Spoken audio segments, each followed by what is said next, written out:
Nah, di sini saya akan bahas kenapa kok bisa sih kokooflavanol ini memiliki fungsi untuk seksualitas. Slide.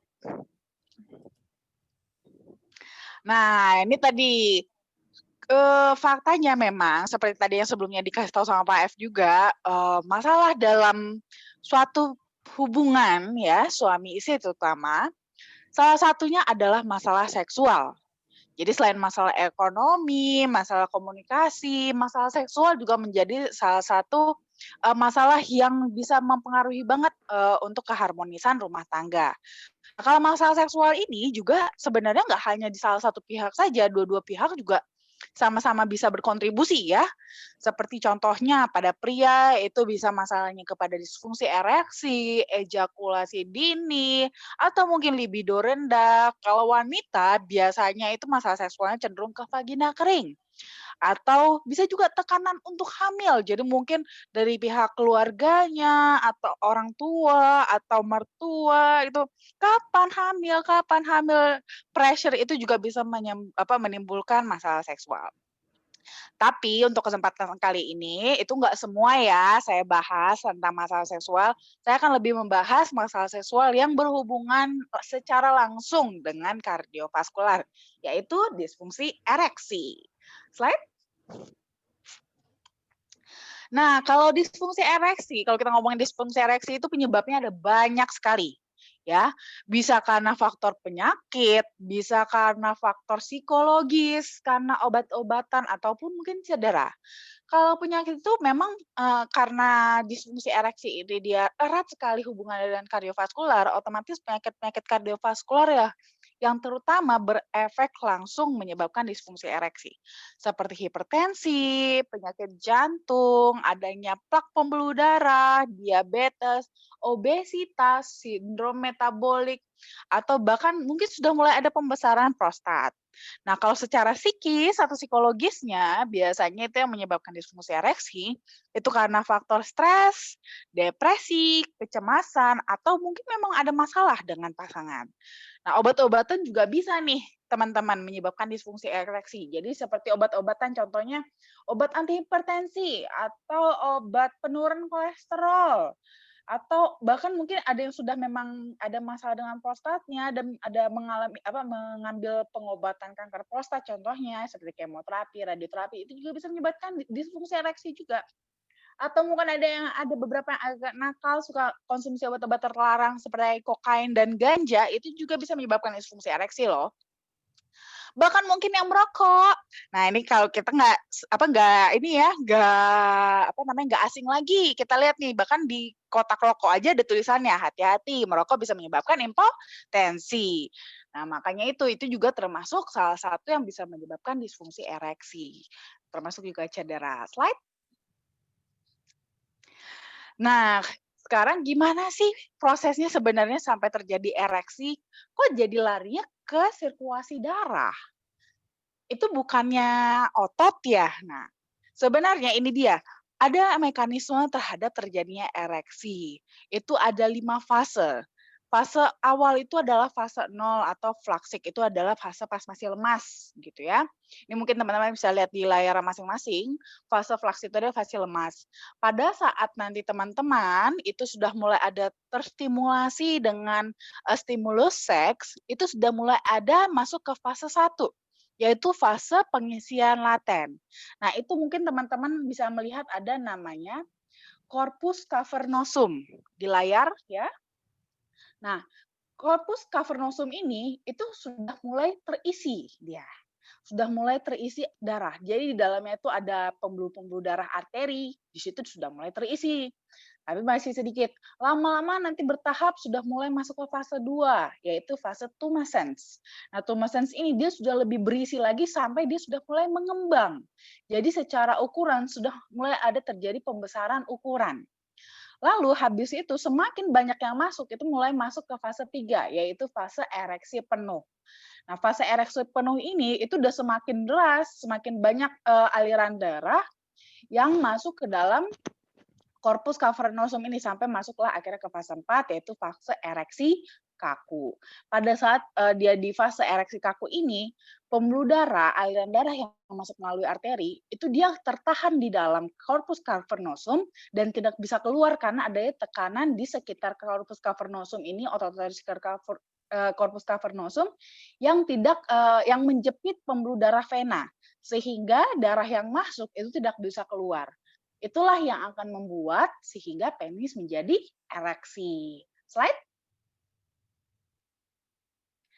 Nah, ini dia tadi ya. Jadi pada saat terjadi stimulus dari otak, itu ada namanya otot postrabekular, itu yang ada di sekitar dari corpus cavernosum tadi, itu dia mengalami relaksasi.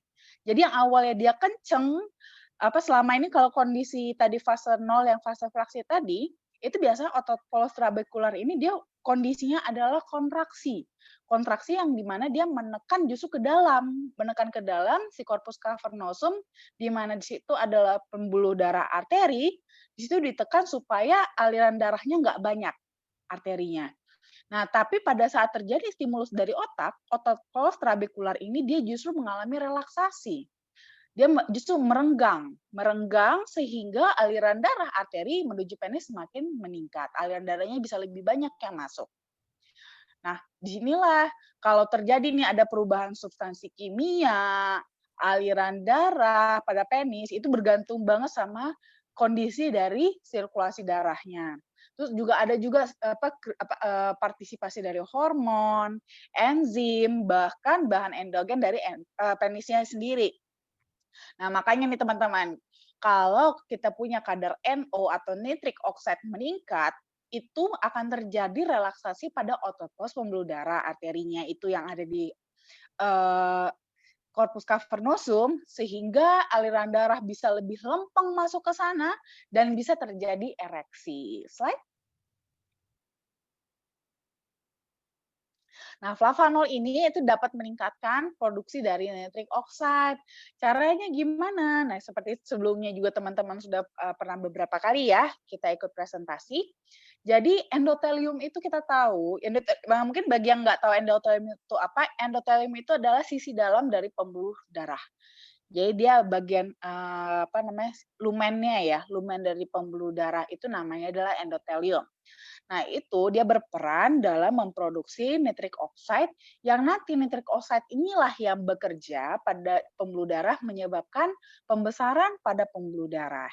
Nah, ternyata berdasarkan hasil penelitiannya, konsumsi makanan yang kaya flavanol selama 4 minggu berturut-turut itu menunjukkan perbaikan pada fungsi endotelial, terutama dalam produksi nitric oxide-nya.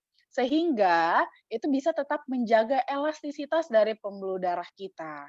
Dan itu bahkan penelitiannya itu menunjukkan peningkatan vasodilatasi pembuluh darah itu secara signifikan setelah 2 jam konsumsi flavanol.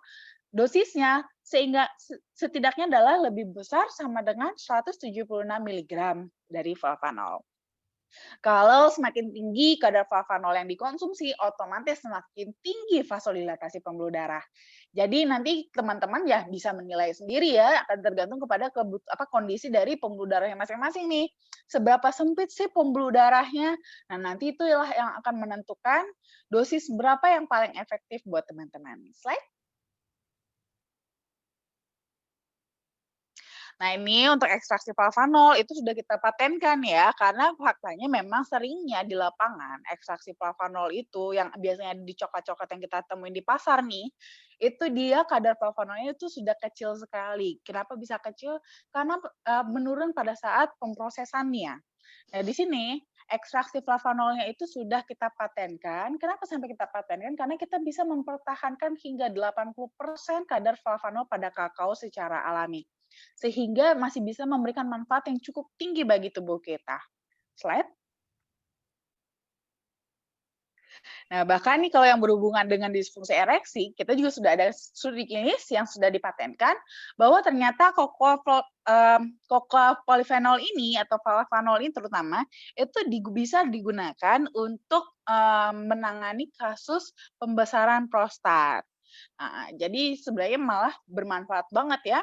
Jadi untuk mengurangi pembesaran prostat, terus juga bahkan bisa menurunkan resiko kanker prostat. Karena namanya pria, itu semua pasti akan mengalami pembesaran prostat. Sama seperti wanita mengalami menopause.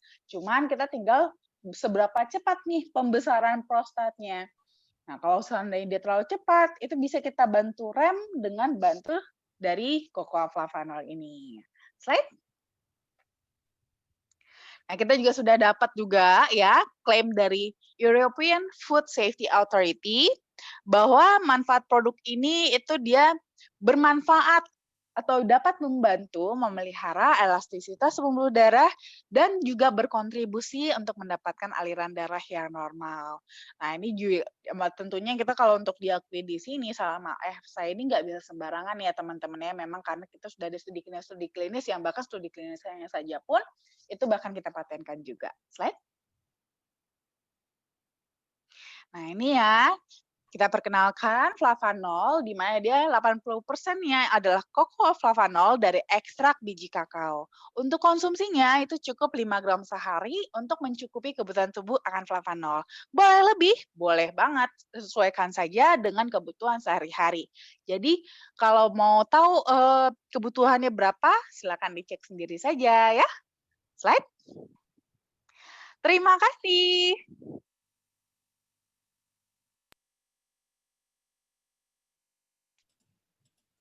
Terima kasih Dokter Winda, terima kasih banyak. Nah, Bapak Ibu semua, silakan yang ingin bertanya, yang minta penjelasan lebih lanjut, silakan melalui chat ataupun bisa angkat tangan. Ya, silakan Dokter. Sebelum ada yang bertanya, Dokter, saya mau bertanya lebih dulu, boleh nggak Dokter? Boleh dong, Pak. Nah, sambil nunggu yang bertanya, saya mau bertanya nih Dok. Saya Dok, sejak umur 30-an awal, itu telur saya tuh tinggal 1 Dok. Oke. Kira-kira mana ya Dok? Gimana Pak? Awalnya saya masih kecil itu ya normal ya 2. So, ya. Saya itu masih kecil itu saya itu normal. Oke. Normal daripada kata testis saya 2 Dok, telur saya 2, satu kiri Satunya satu kanan ya Dok Pak. ya. Tapi waktu umur 30 itu saya baru sadar di umur 30 karena bos saya waktu itu ngomong testisnya sebelah besar sebelah kecil, dia ketakutan, dia ke dokter langsung. Saya kaget, saya lebih ketakutan lagi karena waktu itu saya baru sadar ternyata telur saya tinggal 1 waktu itu Dok. Kira-kira kemana ya Dok? Udah dicek belum Pak? Udah Dok, saya udah cek, saya periksa Dok, saya angkat-angkat, pegang-pegang cuma 1 Dok. Sudah pernah di USG? 30 tuh. Nggak berani Dok. Ayo Pak, satunya dikemanain? Mungkin ketinggal di mana gitu. Saya sih Pak, kok nanyanya sama Dokter Winda sih? saya sih sudah berusaha mencarinya Dok ya. Ayo, makanya dijaga dong. Saya sudah berusaha mencari kemana-mana nggak ketemu. Bahkan saya tanya mantan pacar saya. Mantan pacarnya semua saya tanya. Yang senang bakso tapinya ya. Yang temannya yang senang bakso saya tanya. Ketelan nggak sih? Nggak ada ngaku Dok. 1 pun Dok. Kalau itu sih baiknya sih sebenarnya di USG Pak untuk memastikan ya ada apa. Tapi untungnya Keselip. Tapi untungnya itu saya akhirnya punya anak juga sih. Alhamdulillah. Oh iya dong, tetap. Sebenarnya kan nggak harus punya 2 Pak. 2 itu kan salah satu bisa gitu ya, menjadi Dok? backup. Iya betul. Cuman memang kalau hanya dengan 1, ibaratnya gitu. tuh testis itu kondisinya sama seperti kita dengan ginjal juga gitu kan. Pada dasarnya memang Iya, kalau Dok. punya 2, kita berarti punya backup gitu. Kita sebenarnya bisa hidup dengan 1. Cuman akan lebih baik kalau seandainya kita punya backup cadangan 1 lagi gitu. Sip Dok. Nih Dok, sudah ada yang bertanya Dok. Oke. Yang bertanya ini, Dok, saya mau tanya ini dari Pak Firman ini. Dok, saya mau tanya, apakah penyakit stroke tapi udah kena pembuluh darah di otak, sudah pernah dioperasi? Gimana ini? Nggak ada titik komanya, saya bingung juga nih. Dok, saya mau tanya, Apakah penyakit stroke sudah kena pembuluh darah di otak, sudah pernah dioperasi? Apakah konsumsi cocoa flavanol bisa membantu penyembuhan penyakit saraf di otaknya, Dok? Nah, demikian, Dok. Nah, Ini oke. dari Pak Firman ini. Ya, nah kalau seperti ini, oke, bentar ya. Jadi kalau seperti ini sebenarnya, apakah bisa membantu penyembuhan penyakit saraf di otak? Jadi kalau untuk flavanol sendiri itu dia bukan untuk penyembuhan pada penyakit saraf di otak, tapi dia akan berperan dalam mengatasi masalah penyempitan pembuluh darah yang di otak. Di mana kalau kita mau melakukan penyembuhan pada saraf di otak, itu pasti membutuhkan nutrisi yang banyak. Dan kalau kita sudah punya masalah pada sirkulasi darah, nutrisi yang kita konsumsi pun itu tidak akan sampai ke saraf yang bermasalah tersebut sehingga penyembuhannya tidak akan sempurna. Nah, di sini terutama adalah kita bukakan jalan untuk nutrisi-nutrisi tersebut supaya bisa sampai pada area yang bermasalah, yaitu tadi saraf di otaknya. Apalagi kan ini memang sudah dari riwayat stroke kan, jadi jelas sudah pasti sekali ada penyempitan pada pembuluh darah di otak di area lain.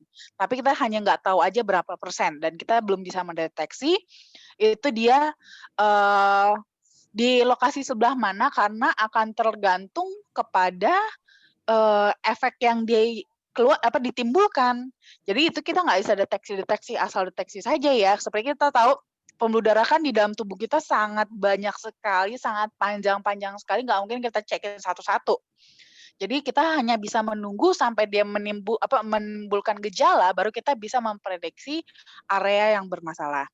Tapi kalau memang sudah ada riwayat penyakit stroke seperti ini, pasti sudah ada juga di tempat lain. Hanya mungkin penyempitannya belum terlalu berat ya, belum terlalu sempit sehingga mungkin belum menunjukkan gejala. Jadi peran flavanol sini lebih ke membuka jalannya tersebut. Jalan dari pembuluh darah yang tadi sudah mengalami penyempitan supaya nutrisi yang memang khusus untuk penyakit sarafnya bisa sampai ke saraf yang bermasalah tersebut. Gitu. Gitu Pak Firman jawaban dokter. Semoga menjawab pertanyaan Pak Firman ya. Kalau memang belum puas silakan bertanya lagi. Ini Dok ada pertanyaan dari Giant ya. Dokter, mohon informasi, apakah flavanol ini dapat menurunkan PSA? Saat ini PSA saya 9. Gitu, Dok. Mungkin saja, tapi tidak direct ya, Pak. Tidak direct langsung menurunkan PSA. Karena kan kalau kita udah ngomongin PSA, ini udah ngomongin spesifik langsung di sel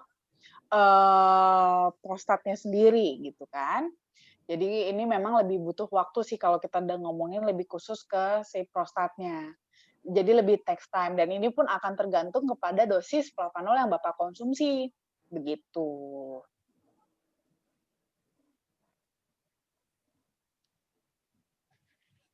Begitu ya, dokter. Ini ada pertanyaan dari Pak Abdul Hayi. Dokter, gimana ya? Badan saya gemuk. Saya punya asam lambung yang sangat tinggi. Bagaimanakah saya mengkonsumsi cocoa flavanol biar badan saya cepat turun dan asam lambung saya cepat pulih?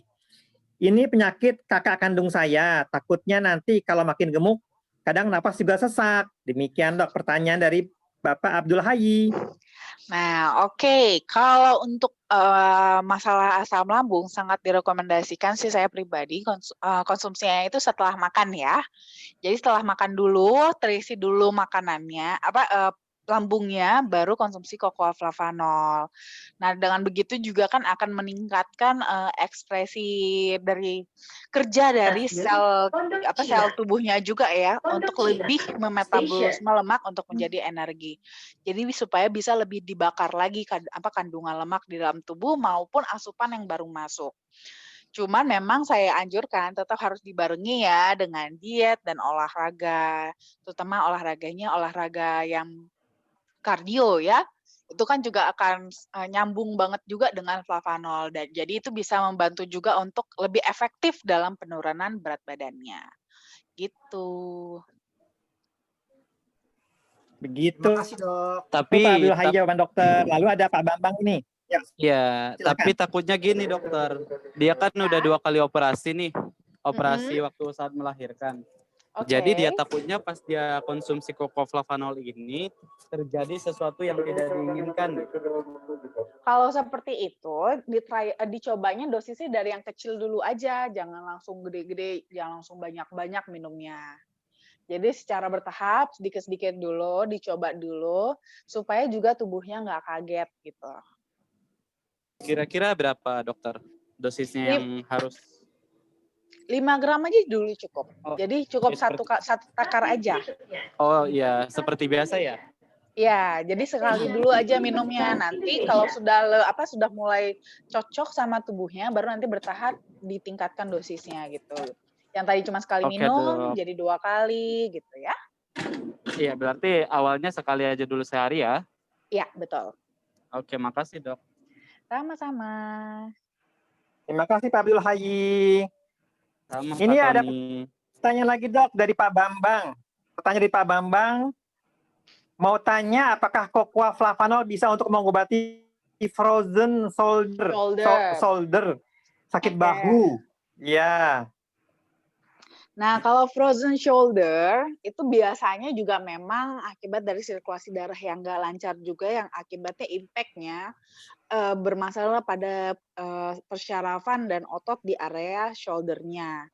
Jadi bisa juga sih dengan kokoflavanol ya bisa membantu untuk membuka pembuluh darah di area shoulder-nya itu supaya nanti sirkulasi darahnya bisa lebih lancar, asupan ke otot dan juga ke persyarafannya juga bisa lebih bagus. Cuman memang untuk dosisnya nanti mungkin boleh di-trial sendiri cocoknya berapa karena kan ini akan mempertimbangkan juga dengan kebutuhan di area tubuh yang lain. Kebutuhan akan flavanol di area tubuh yang lain. Tapi sebenarnya sih kita dengan 5 gram itu sebenarnya masih cukup tinggi ya kandungan flavanolnya. Jadi sebenarnya harusnya sih masih cukup dengan 5 gram. Tapi mungkin pada beberapa kasus nanti akan dilihat sendiri ya kebutuhannya mungkin bisa jadi lebih dari 5 gram.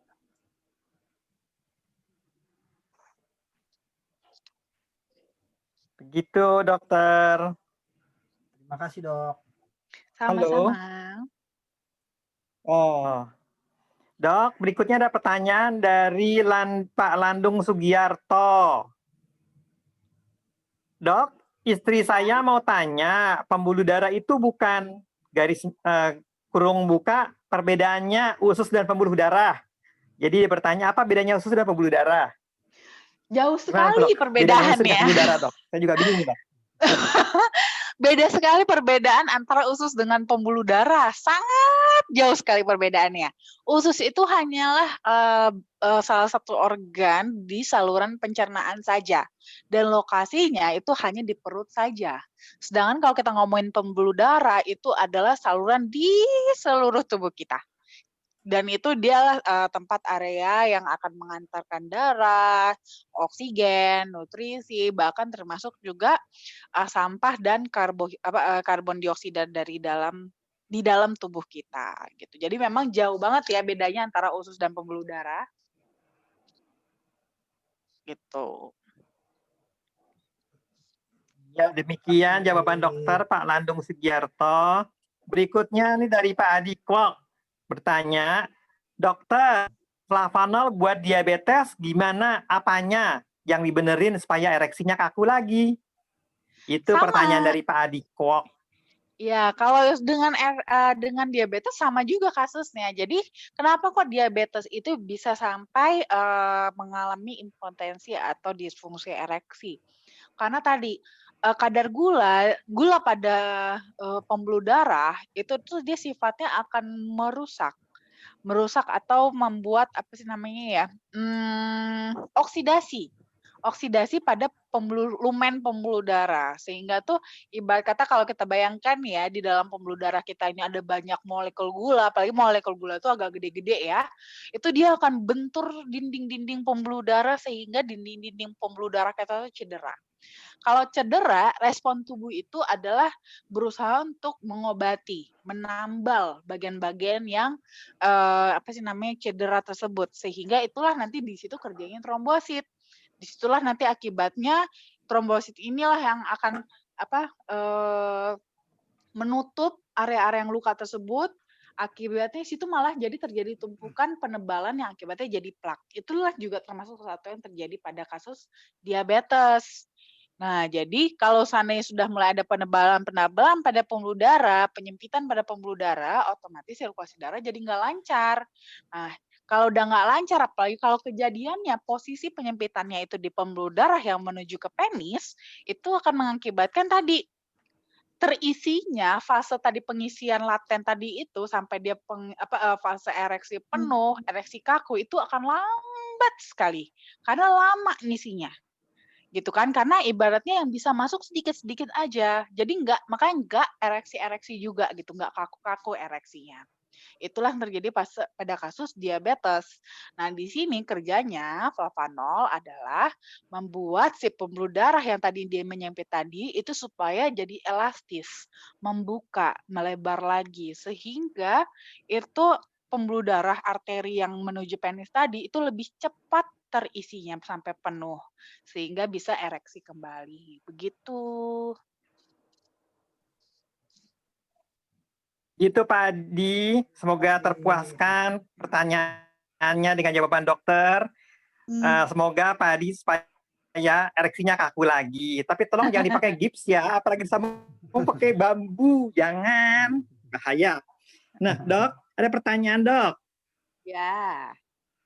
Ada pertanyaan ini, aduh, bentar dok, ini pertanyaannya ini lari-lari nih. Dokter, mengapa penderita diabetes sering merasa lemas? Bagaimana cocoa flavanol dapat membantu penderita diabetes? Takaran konsumsinya berapa kali perharinya, dok? Demikian pertanyaan dari Bu Asni dan Pak Dodi. Silakan dokter.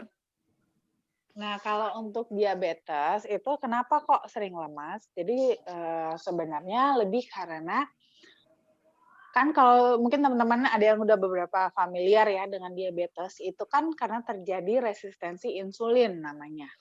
Ya. Jadi insulin itu ibaratnya seperti kunci yang membuka gerbang dari pembuluh darah menuju ke dalam sel. Nah, jadi insulin ini dia tidak bisa membuka kuncinya, tidak bisa membuka gemboknya sehingga pintunya tidak bisa terbuka, sehingga gula itu tidak bisa berpindah dari pembuluh darah ke dalam sel.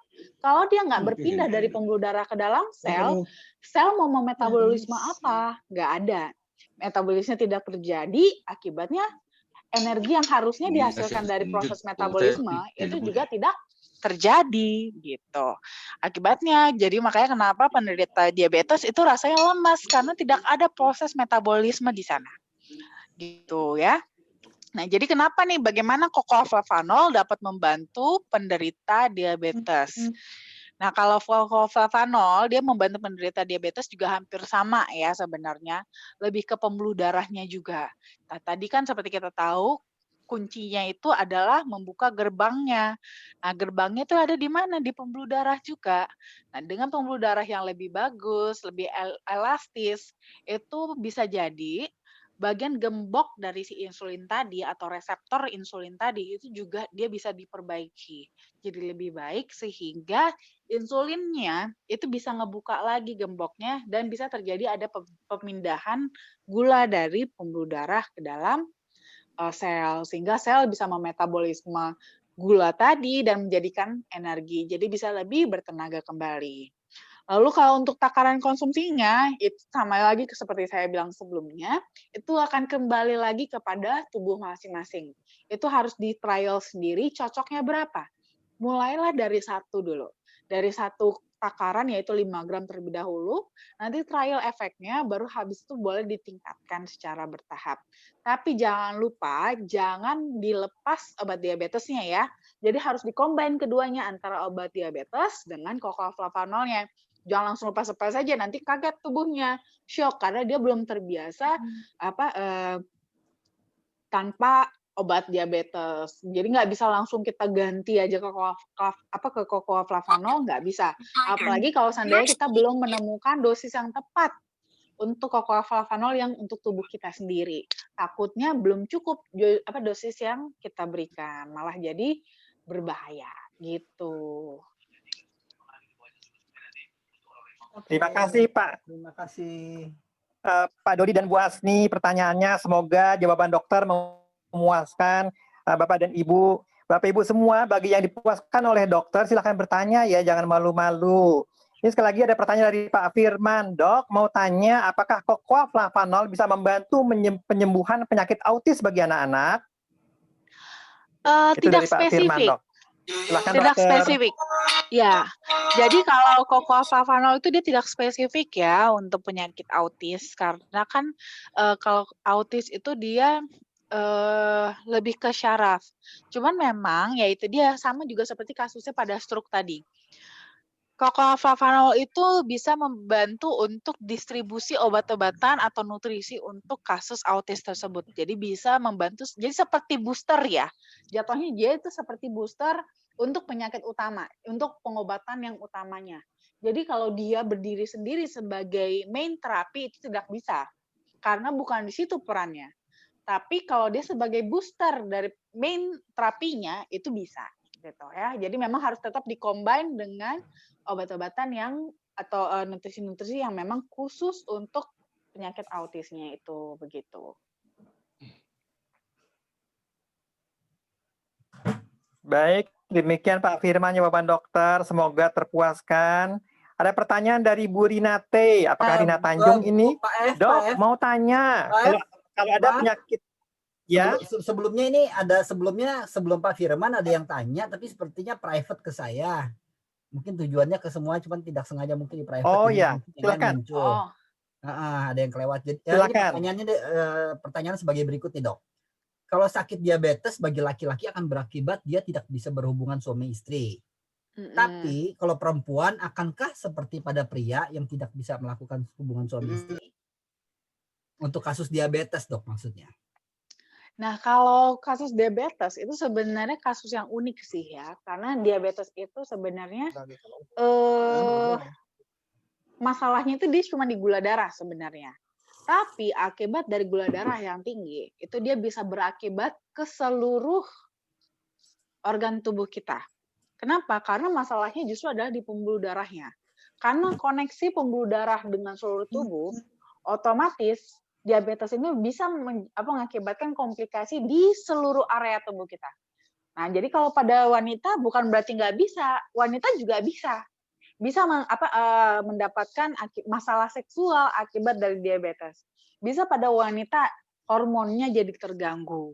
Di mana kalau hormon terganggu itu nanti bisa sedikit banyak mempengaruhi juga pada kondisi di vaginanya. Vaginanya bisa jadi kering atau mungkin bisa juga libidonya jadi rendah.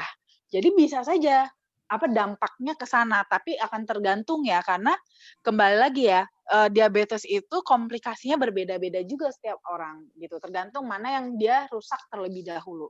Itu yang akan berimpact terlebih dahulu gitu. Makanya kenapa untuk yang topik-topik yang lain itu kenapa tidak saya bahas, karena kurang tidak direct sekali gitu ya dengan manfaat utama dari flavonol. Jadi lebih ke masalah-masalah yang lain. Cuma nanti mungkin bisa juga kita bahas lebih lanjut ya. Untuk kasus diabetesnya sendiri mungkin lebih lebih bagus untuk kita bahas nanti untuk di pertemuan yang selanjutnya ya. Jadi topik selanjutnya diabetes ya dok ya. Jadi yang masalah yang paling nanti saya kasih tahu selanjutnya ya. jantung belum, stroke belum. Tenang, ada banyak waktu ya. Yang paling banyak kasusnya adalah stroke di Indonesia. Siap. Yang paling banyak kasusnya di Indonesia adalah stroke, lalu jantung. Mungkin itu lebih dulu Pak Ferdi. Yang paling banyak kasusnya di Indonesia. Oh iya. Baik dokter. Jadi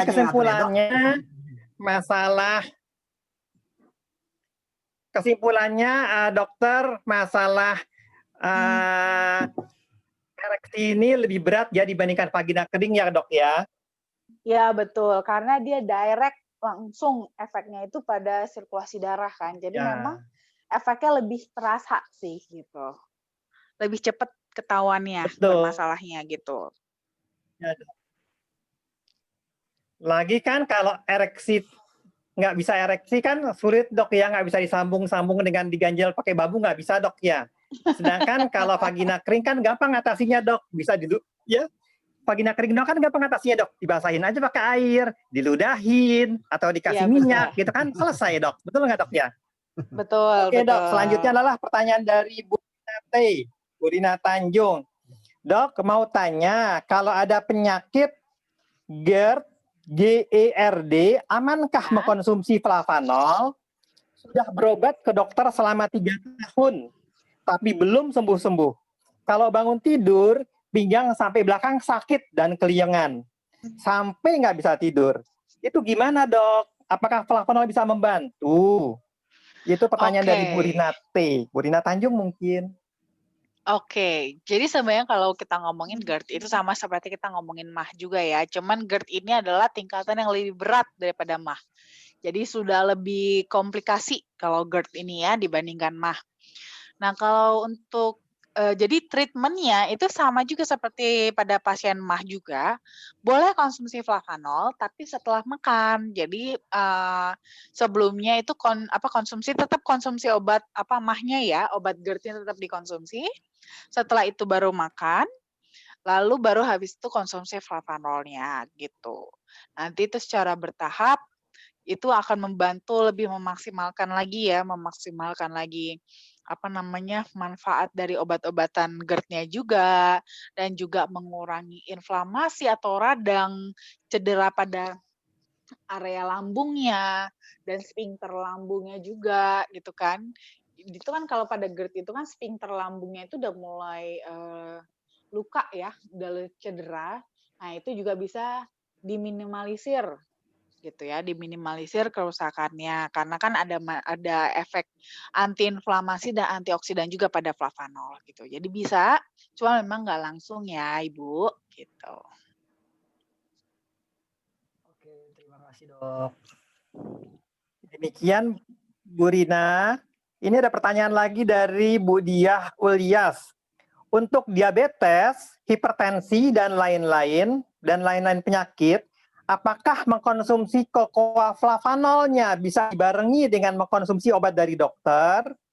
Of Silakan, course, sangat bisa dan sangat saya anjurkan untuk dikombinasi dengan obat dari dokter. Jadi nggak boleh dilepas ya, harus bareng-bareng.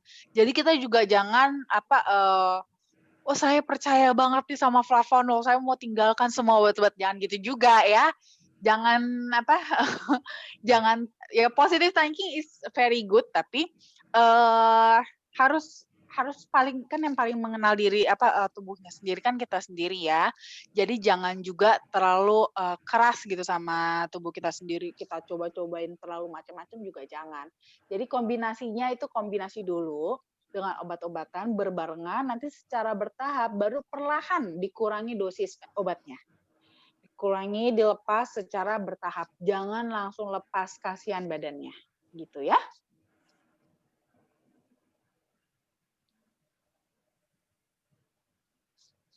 Oke, dokter. Ini ada dari Pak Adi Kwok. Thanks, dokter. Lalu Sama-sama, ada Pak. lagi dari Pak Landung Sugiarto. Dok, maaf. Ada seorang suami, kalau berhubungan intim, beliau suka keluar dulu. Mungkin namanya Edu ya, ejakulasi dulu gitu ya. Bukan Edi. Edi kan ejakulasi dini. Beliau suka keluar dulu ya, Edu namanya. Dan istrinya suka marah-marah. Bagaimana solusinya supaya sang istri tidak marah-marah dan bertahan lama? Terima kasih dokter. Dari Pak Landung Sugiarto. Silakan dokter. Nah, kalau seperti ini sebenarnya paling baik sebenarnya sih dicari tahu dulu sih penyebabnya apa dari ejakulasi dini. Karena memang faktanya ejakulasi dini justru paling sering penyebabnya adalah psikis. Ya, psikologis. Jadi coba dulu dicari tahu penyebab utamanya apa. Nah, ditangani dulu di masalah utamanya, biasanya nanti akan berefek ke kualitas dari ereksinya juga.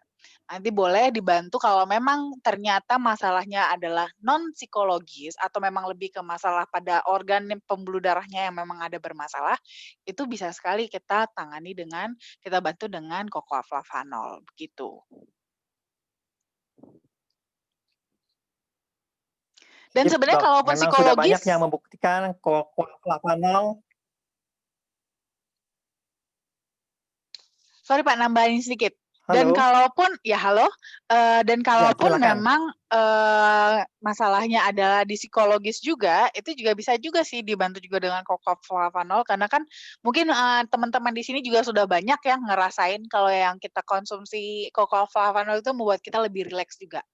Lebih rileks, kita jadi lebih tenang, lebih positif juga terasa ya. Jadi bisa juga membantu meringankan mungkin ada kecemasan atau kegalau-galauan yang bisa akibatnya meningkatkan kualitas dari hubungan intimnya juga gitu. Iya, sip dokter. Pak Landung, semoga puas oleh jawaban dokter, tapi yang jelas banyak sekali yang sudah membuktikan bahwa Cocoflavanol bisa merubah terong lembek jadi keras seperti tongkat baseball. Berikutnya dari Pak Muhammad Muslih. Apa flavanol dapat menyembuhkan diabetes? Bagaimana dok? Atas pertanyaan Pak Muhammad Muslih tersebut. Nah, sebenarnya ini sama sih ya, sama juga udah saya ini juga di atas. Jadi bukan menyembuhkan diabetes ya teman-teman. Dia lebih ke membantu mengatasi masalah yang diakibatkan oleh si gula darahnya. Gitu. Seperti tadi yang sebelumnya saya jelaskan juga, udah saya jelasin sebelumnya, gula itu kan sifatnya merusak pembuluh darah. Jadi itu yang di-recover oleh Cocoflavanol. Diabetesnya sendiri itu harus ditangani secara terpisah. Jadi bukan berarti kita minum Cocoflavanol saja langsung diabetesnya sembuh, tidak. Karena Cocoflavanol itu bukan obat diabetes. Gitu. Demikian jawaban dokter Pak Muhammad Muslih. Semoga terpuaskan jawabannya. Dari Pak Tony Zeng, wow, 90 orang malam ini. Tadi sempat 92 Pak, cuma memang ada yang keluar lagi. Mungkin karena nggak mendengar suara apa-apa, karena dia nggak men-tap speakernya. Lalu ada pertanyaan dari Pak Abdul Hayy. Dok, mau tanya nih, ada customer saya yang suka nanya, saya kadang malu karena saya sering ejakulasi dini, EDI ini namanya, dan sperma yang keluar sedikit dan cair. Bagaimanakah untuk mengatasinya? Silakan dokter. Nah, ini juga termasuk sebenarnya sama ya. Jadi secara tidak disadari, rasa malu ini akan justru menjadi penyebab dari ejakulasi dininya sendiri. Gitu. Jadi kan seperti tadi sebelumnya juga sempat saya bilang, ejakulasi dini ini justru paling sering itu adalah masalah psikologis, psikis. Nah, jadi karena rasa malu ini justru malah makin membuat ejakulasi dini gitu. Jadi kalau mau memang harus mengatasi dulu rasa malu, harus ada lebih rasa percaya diri gitu ya.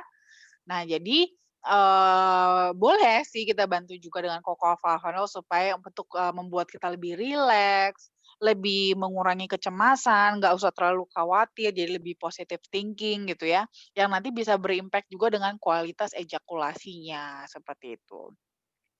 Dan juga antisipasi juga kalau seandainya dan mungkin bisa juga dengan memperbaiki makanan ya, makanan. Jadi ibaratnya di sini sperma yang keluar sedikit dan cair. Nah, ini juga mungkin bisa dipertimbangkan kualitas spermanya kenapa bisa seperti ini. Jangan-jangan ada banyak radikal bebas di dalam tubuh. Sehingga banyak kualitas spermanya itu kurang bagus. Nah, di dalam Cocoflavanol itu kan kita tahu ada kapasitas antioksidannya juga dan itu bisa membantu juga sih untuk supaya sperma yang dihasilkan itu pertama spermanya sendiri dia tidak gampang rusak karena radikal bebas dan kedua sel yang untuk nanti memproduksi sperma itu dia juga bisa bekerja dengan baik gitu ya. Jadi sel-selnya tidak rusak sehingga kapasitas sperma yang dihasilkan juga bisa dengan cukup. Gitu. Itu juga nanti berperannya dari si antioksidan dari Cocoflavanolnya begitu.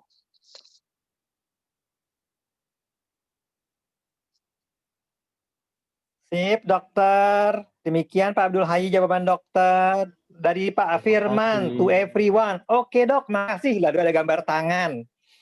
Ya, lalu berikutnya dari Pak Adi Kok lagi. Dia bilang, Edi Tansil, Udin, Gatot, banyak banget dia bilang. Maksudnya? Lalu Pak Adi Kok bertanya lagi, Dokter, apa beda flavanol dan obat kuat? Nah, lo kan beda Beda banget. Gimana, banget Dok? dong. Itu Bedanya mah obat beda kuat dan flavanol? banget. Itu pertanyaan Pak Adi. Beda sekali ya. Jadi kalau obat kuat itu memang dia kerjanya sekaligus stimulasi saraf dan juga memang dia juga membuat vasodilatasi juga. Cuman kan memang walau bagaimanapun namanya obat kuat dia punya efek samping dong, gitu kan. Namanya juga obat chemicals. Bedanya dengan flavanol, ini dia punya efek vasodilatasi yang bisa membantu juga pada disfungsi ereksi tanpa harus ada efek samping dari obatnya gitu, chemicalnya. Jadi jelas beda banget. Dari segi keamanannya yang paling berbeda ya, gitu. Dan ibaratnya kalau kita konsumsinya obat kuat, itu bisa berbahaya buat jantung. Kalau flavanol kan justru malah bagus, gitu.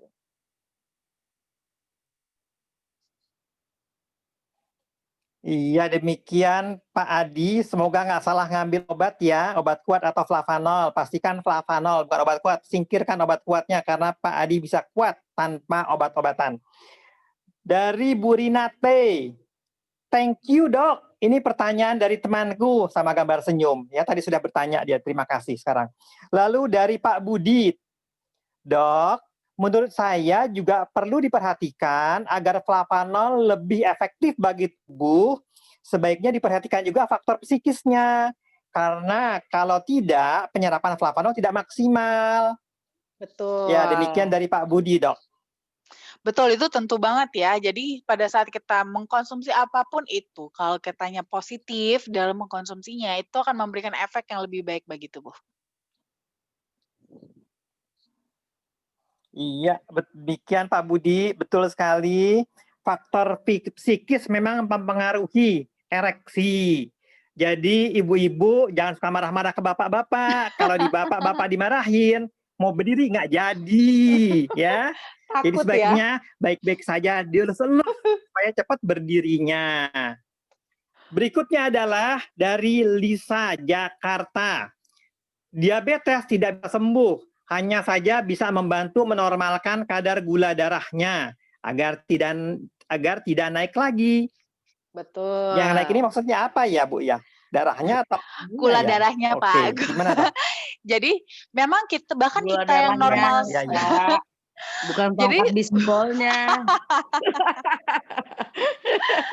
Jadi memang yang kita normal saja pun itu juga pasti gula darah ada saatnya naik, cuman naiknya masih dalam batas normal.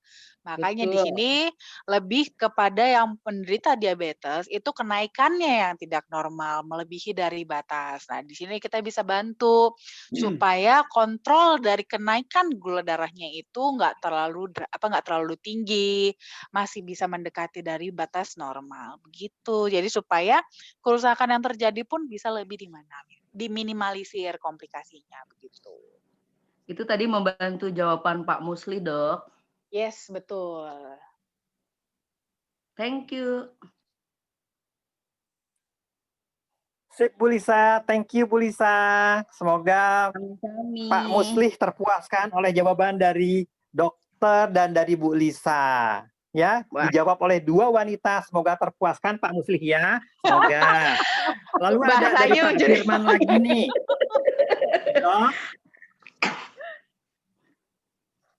Dari Pak Firman, dok, apakah Cocoa Flavanol bisa membantu penyembuhan penyakit kanker getah bening yang di lehernya makin besar dan membengkak?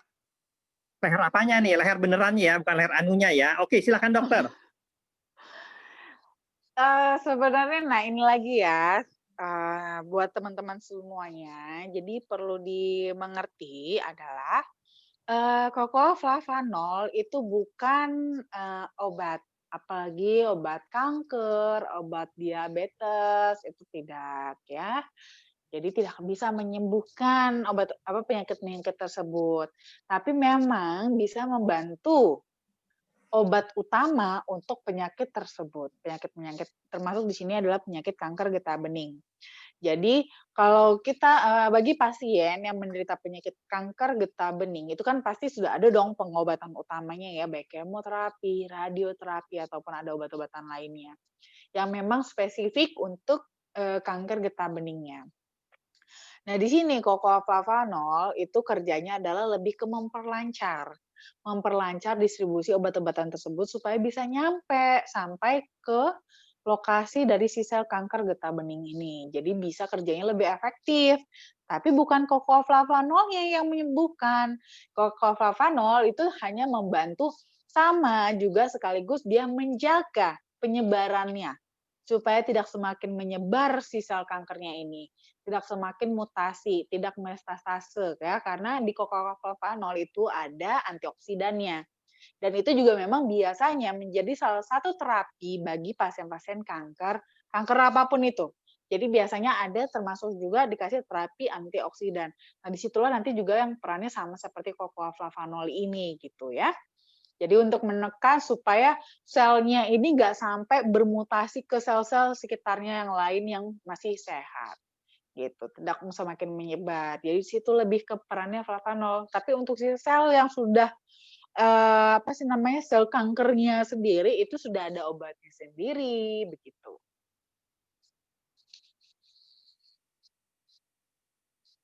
Iya, demikian Pak Firman, semoga terpuaskan oleh dokter. Dari Pak Adi Kwok, thanks dokter.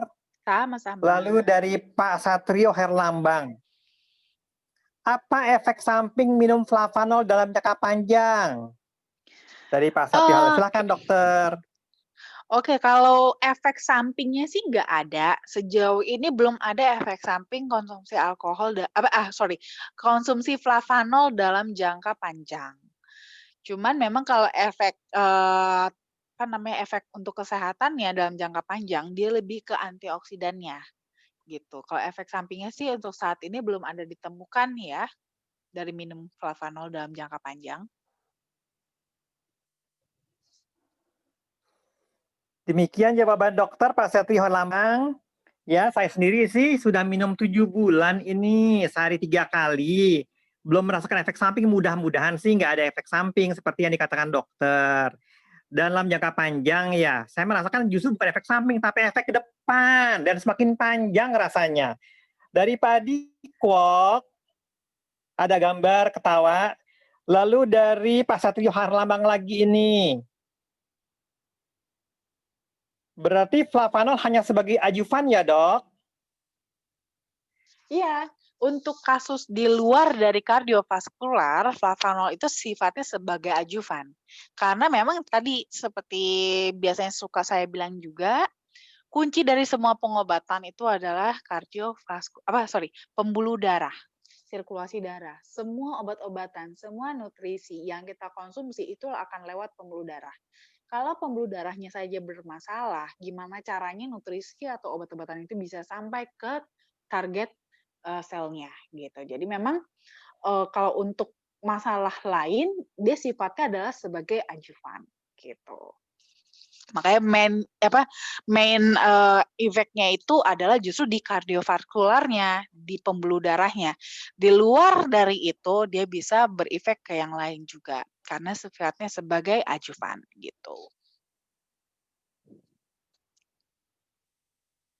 Dari Pak Landung Sugiarto lagi, dok mau tanya lagi, kalau kolesterol sembuhnya berapa lama?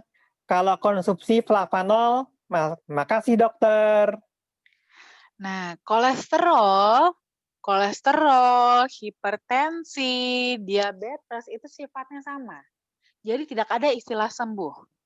Itu dia akan selalu naik turun gitu ya. Setiap kita konsumsi dia akan naik, nanti habis itu akan turun lagi setelah diproses. Jadi itu semua sama. Jadi tidak ada istilah sembuh. Adanya istilahnya itu adalah terkontrol. Nah, kalau untuk kolesterol di sini itu dia jelas tidak bisa sembuh ya Pak ya. Bisanya hanyalah adalah terkontrol supaya tidak lebih dari kadar yang dibataskan gitu ya, yang diperbolehkan. Karena faktanya memang kita masih butuh kolesterol juga ya untuk regulasi di dalam tubuh gitu. Nah, untuk konsumsi flavanol ini juga berapa lamanya, ini juga sama lagi seperti saya bilang sebelumnya akan berbeda-beda setiap orang. Jadi tergantung tingkat keparahan masing-masing tubuhnya sendiri, masalahnya ada apa saja. Ada yang mungkin dengan 5 gram bisa konsumsi cukup, ada yang butuhnya sampai 10 gram, ada yang mungkin 15, ada yang 20, bisa berbeda-beda tergantung dari masalah di tubuhnya masing-masing. Gitu, jadi bisa beda-beda. Nah, untuk berapa lama biasanya memang yang kita anjurkan, seenggaknya kita mengevaluasinya setiap per 4 minggu. Itu yang paling apa ya bilangnya ya, paling ideal untuk kita mengevaluasi. Jadi 4 minggu konsumsi, evaluasi. Lanjut lagi 4 minggu selanjutnya gitu. Baru kita nanti lakukan adjustment pada dosis yang kita konsumsi, seperti itu.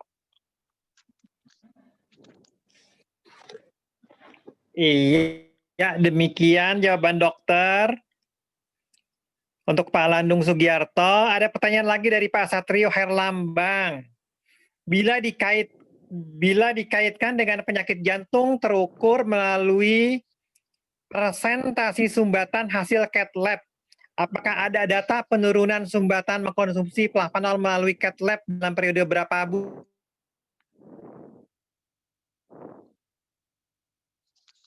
Oke. Nah, ini juga sama ya teman-teman ya. Jadi, kokoa flavanol itu dia bukan mengurangi sumbatan. Sumbatannya akan tetap ada di situ. Tapi saya jadi ini nih karena ada yang feedback. Dengar suara sendiri. Mungkin bisa dibantu dimatiin dulu mungkin suaranya.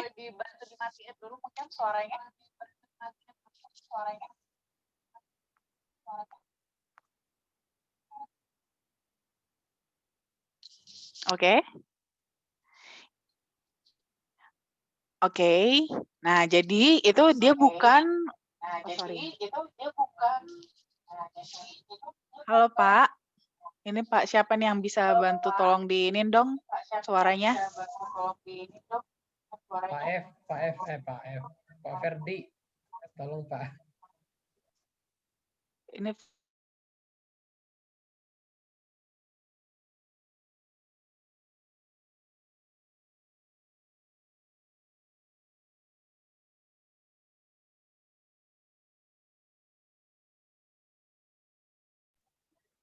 Dokter Winda, mic-nya dinyalain, Dok. Dok, tolong Oh, dinyalain. sorry. Nah, Oke, tadi dah, saya mute udah semua, saya mute all tadi karena nggak tahu siapa yang berisik. Jadi tolong Oke. nyalain lagi ya. Oke, udah aku nyalain ya.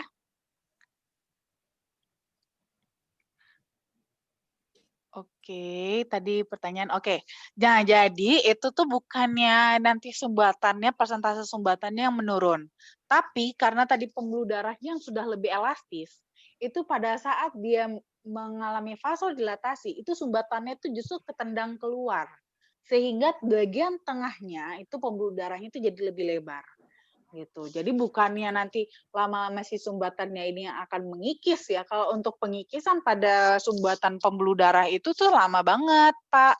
Ya, jadi tidak bisa instan. Instan malah berbahaya. Kalau seandainya dia lepas begitu aja sumbatannya, itu beresiko untuk menyumbat di pembuluh darah yang lebih kecil dan itu malah bisa lebih parah.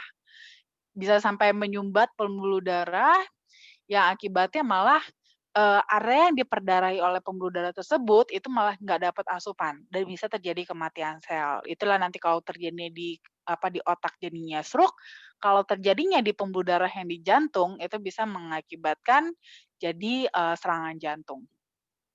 Nah, jadi di sini dia lebih ke dielastiskan gitu pembuluh darahnya. Jadi walaupun nih ada penyempitannya, tapi penyempitannya itu bisa ditendang keluar gitu.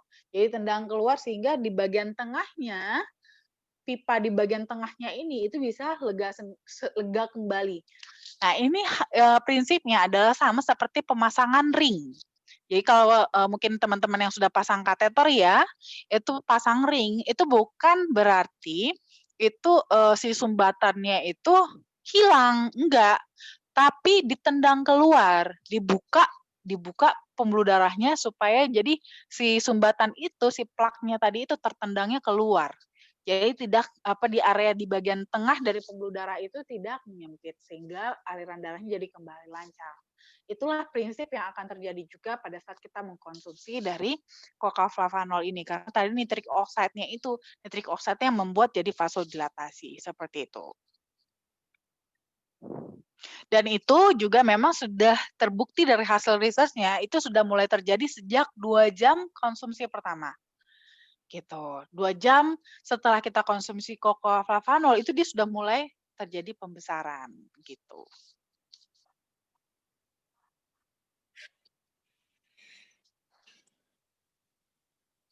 Oke, demikian jawabannya untuk Pak Satrio Herlambang. Semoga terpuaskan oleh dokter.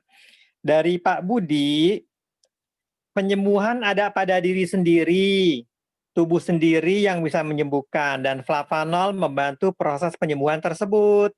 Demikian Ya, kata Pak betul. Budi. Lalu dari Susana, dari Bu Susana, jadi kalau sedang kemoterapi aman ya dok minum flavanol? Bagaimana dok? Aman, aman kok. Justru malah bagus. Bisa ngimbangin kemoterapinya jadinya.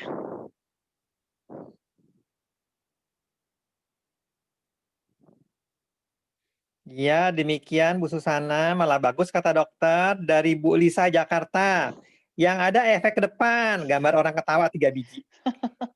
Nggak tahu ada bijinya apa nggak orangnya. Dari Pak Satrio Herlambang lagi, boleh tahu berapa lama efek signifikan terhadap disfungsi ereksi? Mohon dijelaskan, kata Pak Satrio Herlambang. Silakan dokter. Nah, mungkin untuk berapa lama efek signifikan akan kembali lagi seperti saya katakan adalah kembali lagi ke dosisnya, Pak. Dosis yang dikonsumsi itu sesuai nggak dengan memang kebutuhan di dalam tubuh sendiri. Dan itu nanti harus trial Bapak sendiri. Jadi mungkin ini lebih tepatnya ke teman-teman kali ya, teman-teman yang lain. Mungkin kayak kemarin yang sharing Pak F dan Pak Budi gitu kan, untuk dosis dan berapa lamanya. Mungkin boleh di-sharing untuk pengalamannya, itu dia setelah berapa lama sudah mulai berefek kepada disfungsi ereksi. Jadi karena memang berbeda-beda masing-masing orang, gitu.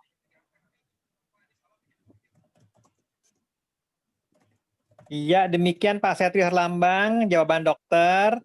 Berbeda-beda untuk tiap orang. Sebetulnya sih saya dulu tidak mengalami disfungsi ereksi ya, tapi memang agak lama aja. Kecuali kalau habis dimarah-marahin ya, agak lama tuh, nggak bisa hidup-hidup lah istilahnya. Dan juga mungkin karena kepada orang itu juga ya, jadi sulit bangunnya ya. Kalau orang lain mungkin berbeda, mungkin cepat bangun, saya juga nggak tahu. Ya, tapi yang jelas pengalaman saya adalah walaupun sulit dengan istri, tapi begitu membaca buku Eni Ero, wah cepet banget bangunnya. Tahu Eni Ero kan? Katanya kalau yang muda-muda nggak tahu apa itu Eni Ero, yang tua-tua mungkin tahu, paham banget apa itu Eni Ero. Baik, selanjutnya adalah pertanyaan lagi dari Bu Rinate. Nanya lagi dok, apakah flavanol bisa membantu menyembuhkan vertigo, migrain, terus untuk ibu hamil atau menyusui amankah? Pertanyaan dari netizen dok. Ya, silakan dokter. Nah, kalau untuk vertigo dan migrain, justru flavanol bagus banget. Karena memang kita juga kan ada penelitiannya, karena efek vasodilatasi dari flavanol itu jadi malah seperti kita pakai aspirin gitu kan. Obat yang biasa kita pakai juga kalau umpamanya kita mengalami vertigo ataupun migrain. Nah, jadi justru bisa bagus untuk kasus vertigo dan migrain flavanol ini. Lalu kalau untuk ibu hamil dan menyusui, amankah? Kalau untuk ibu menyusui, aman. Tapi kalau untuk ibu hamil, itu saya anjurkan itu jangan dosisnya terlalu tinggi. Jadi maksimal 5 gram saja sehari. Karena kita harus antisipasi juga pada pembuluh darahnya, jangan terlalu vasodilatasi banget juga. Karena kan kalau vasodilatasi itu malah jadi beresiko pada perdarahan di perdarahan rahim ya gitu. Jadi kalau untuk ibu hamil itu dosisnya nggak boleh tinggi-tinggi ya, gitu. Maksimal 5 gram sehari. Tapi kalau untuk ibu menyusui, aman, bebas. Ini masalahnya.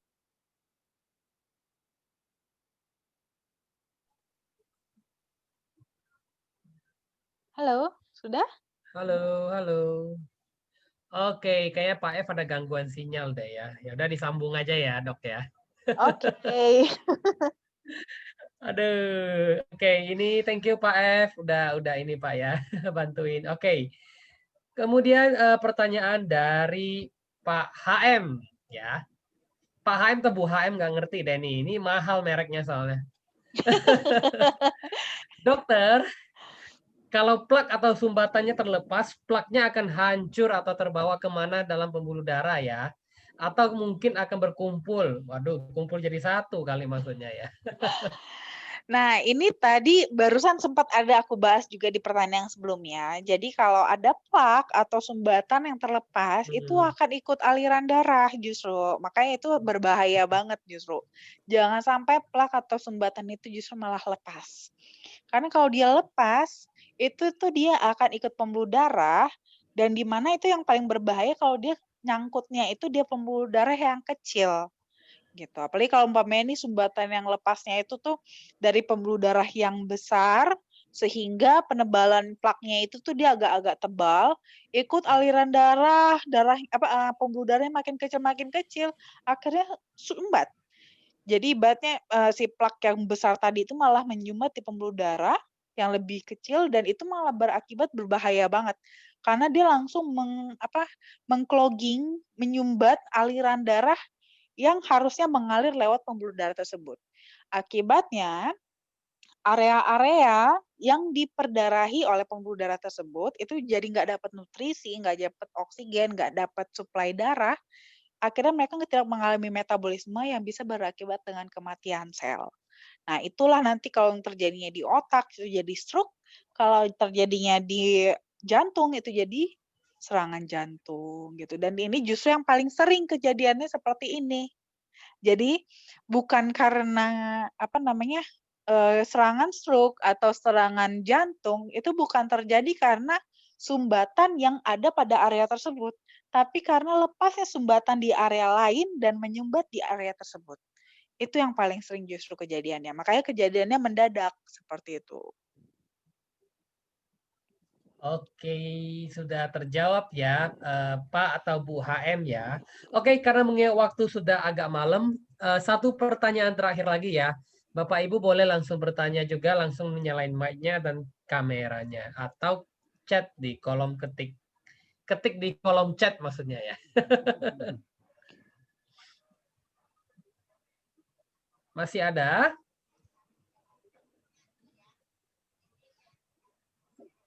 Ditunggu ya. Kalau belum Pak, mungkin Pak Ferdi ada pengumuman lain enggak Pak ya? Tidak ada sih Pak Tony. Kita mungkin nanti ketemu lagi ada Zoom hari Minggu pukul 8 malam ya. Oke. Ya, dan teman-teman besok kita ada ini ya, training di kantor Oh iya, ada offline. Jadi training betul. teman-teman yang sudah daftar, jangan lupa hadir tepat waktu dan di TKP ya. Kita tunggu ya besok ya. Kan tetap beroperasi besok.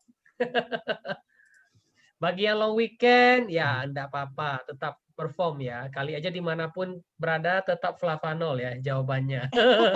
Udah kayak teh ya, loop. Ya Bapak Ibu, jadi besok itu di kantor ada training back office. Yes. Khusus supaya Bapak Ibu lebih familiar menggunakan operating system kita. Bagaimana caranya input, caranya memonitor jaringan gitu. Jadi acaranya besok jam 2 siang. Ya, kami tunggu kehadiran Bapak Ibu semua. Pak, saya mau nambahin boleh Pak? Gimana? Halo? Pak Tony, saya nambahin boleh Pak? Boleh, silakan. Iya, saya dengan Umar nih Pak, mungkin nggak kelihatan. Pak Umar, silakan Pak Umar ya. Saya nambahin Gimana, aja Pak? nih untuk Dokter Winda, untuk teman-teman juga. Kalau saya dengerin tadi pertanyaan-pertanyaannya itu semua cenderung sama ya kalau menurut saya Dokter Winda ya. Betul. Iya, betul. Buat Dokter Winda, buatin dong video tentang pengertian tentang flavanol untuk member-member. Jadi kalau kita semua mengerti tentang fungsi apa ini flavanol fungsinya, kan isinya bukan hanya flavanol kan, ada antioksidan juga, ada mungkin yang lain gitu ya. Nah, seperti tadi saya dengar Dr. Winda berkali-kali mengatakan bahwa efek langsung tidak ada karena memang flavanol fungsinya itu di kardiovaskular, di pembuluh darah. Itu kan saya dengar berulang-ulang itu ya, Dr. Winda mengatakan itu. Nah, mungkin yang bertanya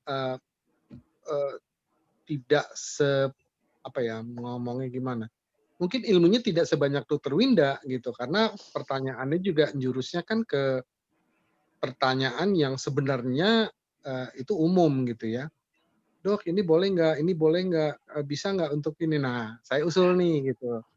Boleh nggak dok, dokter bikin video tentang pengertian produk kita nih, untuk apa aja sih, fungsinya tuh ngapain aja sih, sehingga pertanyaan-pertanyaan tadi tuh sebenarnya nggak perlu ditanyakan gitu.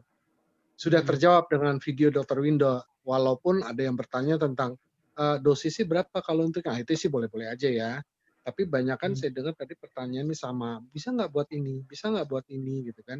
Pada akhirnya kan Dr. Winda menjawab bahwa bisa aja, tapi bukan itu, bukan menyembuhkan kolesterol, bukan mengikis kolesterol, tapi membuat elastisitas. Nah itu kan masih banyak dok yang belum tahu berarti kalau menurut saya nih ya. Kalau saya Betul. usul sih boleh nggak dokter bikin video tentang produk kita nih bagusnya apa sih, cara kerjanya seperti apa gitu. Terima kasih dok, kalau emang udah nanti info ke saya ya. Thank you.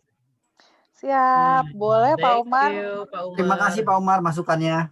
Itu ide bagus sih, Dok. Iya, Nanti kita coba mungkin buat. kita Ini perlu ide bagus. bikin podcast kali ya, Dok ya. Nah, dengan Boleh. berototnya tentunya podcast. Nanti kita atur waktunya. Iya, oke. Karena alatnya udah mulai nyicil. Pak Fer, jangan lupa beli boyanya ya, Pak. Oh Pak iya, Fer ya. siap. Boleh, Pak. Kita secepatnya. Ini ring-ringnya sudah saya beli tadi soalnya nih soalnya. Mantap. Oke, siap. Oke, teman-teman, mungkin kita nanti akan ada kayak podcast rutin ya setiap hari. Mungkin nanti kami akan tentukan jamnya jam berapa. Nanti di kantor tuh pasti ada ruang yang kami khusus setiap hari podcast. Mungkin saya bisa jadi hostnya dan nanti tamunya kita ganti-ganti gitu. Dan dengan tema yang bermacam-macam, entah itu testimoni, entah itu era milenial kenapa mau melirik bisnis ini atau yang lain sebagainya. Itu bukan bisa jadi satu media untuk menarik perhatian para calon member atau orang luar sana yang belum mengerti tentang cocoa flavanol dan bisnis kita gitu loh. Karena bisnis di tetangga-tetangga kita itu semua sekarang daerahnya mainnya ke arah sana ya. Sekarang saya perhatikan anak-anak muda ya terutama ya, itu cenderung lebih suka nonton podcast loh ketimbang nonton video lain. Bener nggak? Setuju nggak itu? Yes, betul. Daripada kepo, daripada suka nonton podcast kayak seru gitu kayaknya ya. Jadi kita boleh bikin seperti itu nantinya ya. Jadi bagus itu. Setuju. Oke, kalau sudah tidak ada pertanyaan, oh ini ada nih, apa ini satu nih? Dari yang terakhir ya tadi ya kita janjiin ya. Dari Pak Ari Wahono. Dari Pak Ari Wahono ya, Ari Wahono. Agak susah nih bacanya Pak, sorry Pak ya. Maaf, tanya satu untuk bersatu sajian. Oh maksudnya per sekali saji kali ya.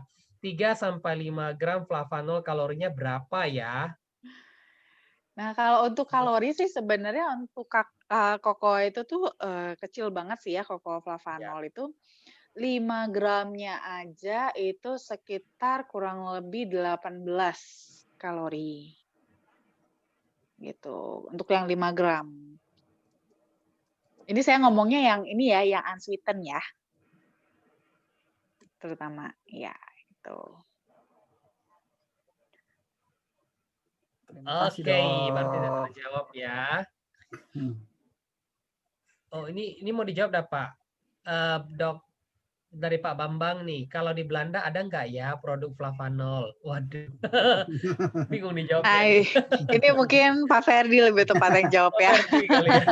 Mungkin Pak Bambang mau buka jaringan di Belanda gitu maksudnya ya. Mantap.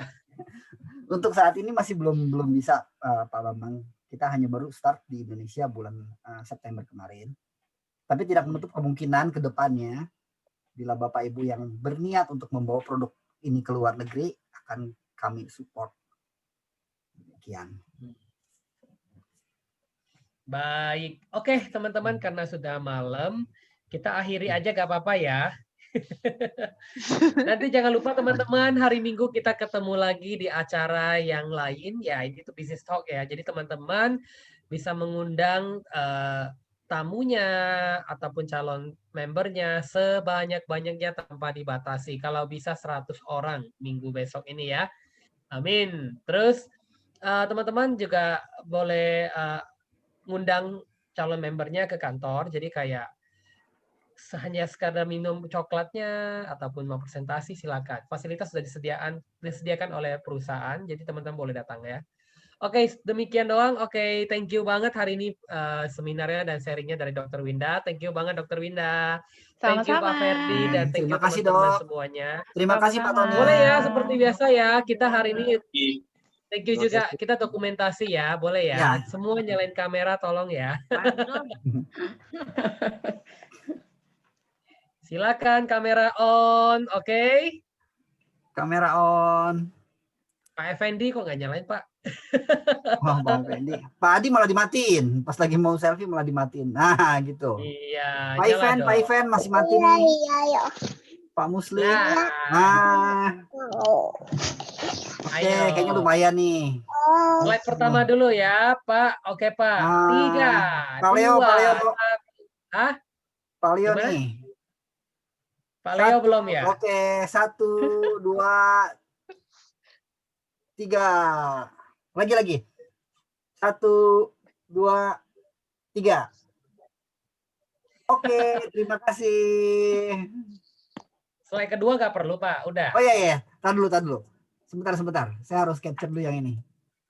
Ada 3 soalnya nih, Pak. Iya. Sebentar. Oke, nyalain Bentar, kameranya slide kedua. teman-teman ya. Oh, slide keduanya sepi, Pak. Sepi ya. Enggak, cuma slide pertama aja. Oke, sekali lagi deh. Sekali lagi yang cakep ya. 1, 2, 3. Oke. Terima kasih semuanya. Oke deh. Beri tepuk tangan bagi kita semua ya. Yeay, keren. Terima kasih ya, Dok. Terima Thank kasih, you, Dok. dokter. Thank you, Thank Pak you Ferdi. Terima kasih Thank semuanya, you Pak Adi, semuanya. Pak Budi. Sampai ketemu besok di kantor. Pak kalau di Umar, terima kantor. kasih, Pak. Thank you, everybody. Thank you. Terima kasih, selamat Bye Good malam. night. Have a nice Nah, day. terima Bye-bye. thank you. Koko Tony Zeng. Bu Lisa. Makasih Bu Lisa.